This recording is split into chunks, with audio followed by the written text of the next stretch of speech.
Neyirsən?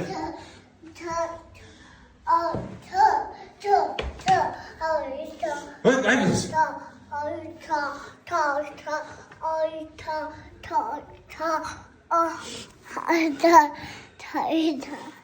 Ağzını niye yazmışsan? Ha? Neyini yirdin?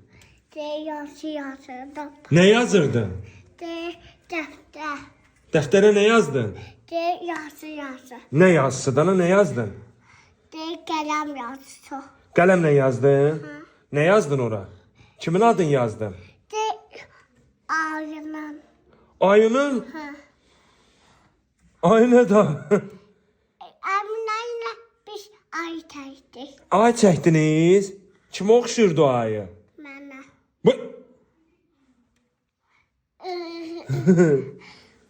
Mədinə A, T, A. Nə elədi? Ata.